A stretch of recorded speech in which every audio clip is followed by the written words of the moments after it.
Into the Extraordinary Mind, Emily Dickinson. Forest Walkthrough. Being a female in the 1830s as an American poet was quite uncommon to come by, especially coming from a family full of wealth. Emily Dickinson was presented as one of the most amazing poets of all time. Poetry came to her as an art. The paper and pen flowed sophisticatedly to create such challenging sentences based on her thoughts. Despite her father being an educated lawyer from Amherst, she was the most notable Dickinson in the entire family. Of course, back in the day, Emily wanted to be educated like her brother and father were. She was jealous of not being able to do what a man could do. This was reflected heavily in a majority of her poems. Emily Dickinson was able to prove her capabilities through the attendance of college at Mount Holyoke. Dickinson bases her poems on anything observational or emotional. She relies on nature, religion, loved ones, and herself in constructing poetry. Her writing consists of short poems with punctuation to guide her main argument. There is no clear reason to why dashes are used rather than periods. Words are not only capitalized at the start of every line, but in the middle of the sentences as well. Meter and rhyme provide structure to her poems only to a selected few. Poem 508 comes across as one of Dickinson's complicated poems. 508 reads, I'm seated, I've stopped being theirs. The name they dropped upon my face, with water in the country church, is finished using now. And they can put it with my dolls, my childhood, and the string of spools I've finished threading, too, baptized before, without the choice, but this time, consciously, of grace, unto Suprema's name, called to my full, the crescent dropped, existence' whole arc filled up, with one small diadem. My second rank, too small the first, crowning on my father's breast, a half-unconscious queen, but this time adequate, erect, with will to choose or to reject, and I choose just to crown. The poem consists of 3 stanzas with little to no rhyme scheme. Dickinson's use of identity can be described through language, symbolism, and punctuation. The poem sets the idea that Dickinson is evolving through metamorphosis, from child to adult, and the paths she faces to evolve. It is said to be a religious poem, although Dickinson was never considered a fully religious woman. It wasn't really practiced as she grew up. Religion was used as an example to express the thoughts and emotions she felt towards specific observation. When analyzing the first stanza, it can be seen as her talking about the child she used to be. The line, I'm seated, I've stopped being theirs, uses language to reference to past experience through religion. She was baptized as an infant, but never went through a second baptism as most religious people do mid-age.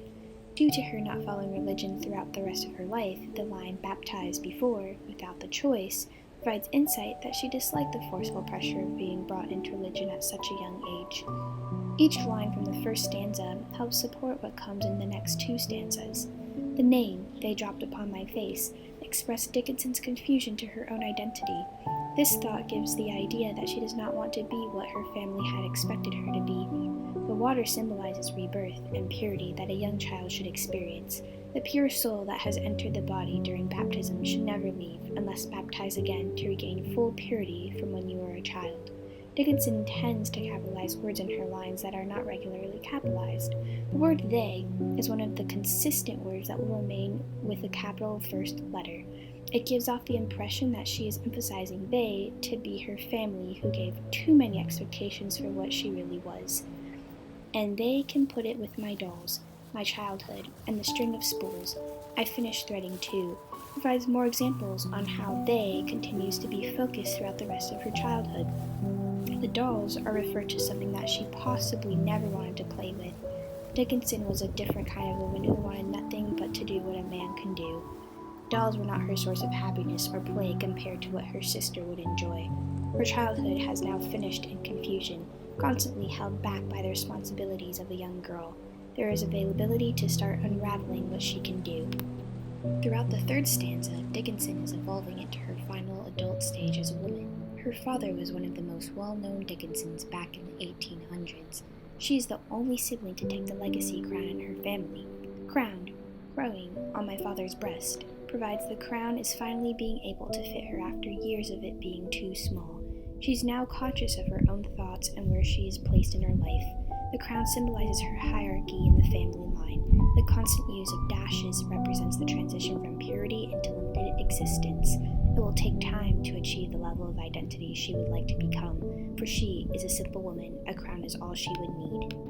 Throughout poem 593, Dickinson expresses her transformation through observation and symbolism. 593 reads, I think I was enchanted when first a somber girl I read that foreign lady, the dark, felt beautiful. And whether it was noon at night or only heaven at noon, for very lunacy of light, I had not power to tell. The bees became as butterflies, the butterflies as swans, approached and spurned the narrow grass and just the meanest tunes.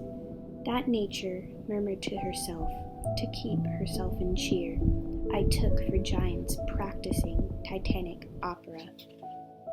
The days to mighty readers stepped, the homeliest adorned, as if unto jubilee, 'twere suddenly confirmed. I could not have defined the change. Conversion of the mind, like sanctifying in the soul, is witnessed, not explained. 'Twas a divine insanity, the danger to be sane. Should I again experience, 'tis antidote to turn to tomes of solid witchcraft. Magicians be asleep, but magic hath an element like deity to keep. Dickinson starts off the poem with a very powerful moment of, I think I was enchanted. Enchanted is usually used as something magical or a spark of happiness that flows within a person. She describes herself as a somber girl. This could be somber for something dark. I read that foreign lady provides the theme of the poem, which is a powerful woman. The foreign lady is described as a poetic precursor and powerful figure. The dark felt beautiful, encompasses more than just a dark, unlit room. The dark symbolizes Dickinson's love for unhappy thoughts. She's always been a fan of death, and the dark can mean anything related to death. The only light she had in her room was an oil lamp or candle for assist in her night vision. The dark never scared her and happened to become a friend over time. The second stanza continues her head filled for the love of darkness. Noon at night signifies that Dickinson could never put importance in daylight. Noon could be used as the word moon. The moon would shine at night, creating the only light source that was pleasing. Insanity is considered to be brought out in the daylight. That is when there are most responsibilities, when everyone is awake. Noon is also referred to an early nighttime when the sun is finally on the verge of setting. At noon contains dashes to provide the pause for the importance of noon. Heavenly thoughts are reached at noon. Dickinson's love for observation in nature comes about in the third stanza. The bees became as butterflies, specifies her transformation or metamorphosis. The bees start off as a small little insect with one simple daily task. These bees transform into a butterfly, becoming beautiful and developing more features the same a lady would do. The butterflies end up becoming a swan, which is Dickinson's final adult form. The swan symbolizes the potential she has reached as a beautiful young lady achieving her dreams. Observing such creatures, which can be seen simply outside on a walk or near her house. The meanest tunes describe the bees as significantly noisy as they buzz around, passing through grass. Swans are even louder as they can honk and flap their wings by the pond to make small splashes in the area. Nature has been very special as it's used for great comparisons, especially throughout her other poems. It brings happiness and joy for her writing.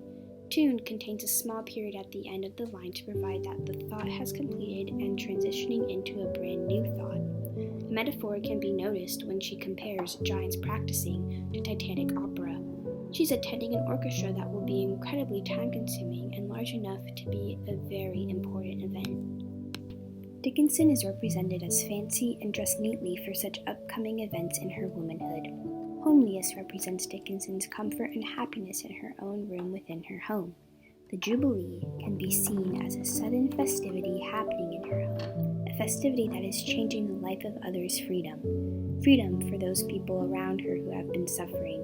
This change could be undefinable from her words that it is not her place. Like sanctifying in the soul, explains how the soul is a blessing and can only be witnessed from your own point of view. It can never be explained to those who have never come across it. The poem reaches a tough transition as 'twas a divine insanity, making sanity and rationality a danger. It brings the reader back to the beginning point of insanity and the love for darkness. It's dangerous to be a sane person in the thoughts that she experienced. Her final form of transitioning leads to the darkest thoughts. To the tomes of solid witchcraft, brings the word enchanted to a different meaning from the first explored. She's enchanted by the witchcraft she believes and carries in her. Magic is a form of rebirth and a powerful element to her mind and writing. Dee is a form of insanity that must be kept. The insanity is her sanity for calm processing. Dickinson has found the person she wants to be and expresses it to her reader as a dark path that has chosen her through enchantment. The poem ends with a dash to signify the importance that the poem stays open. Future poems will come to continue the previous thought.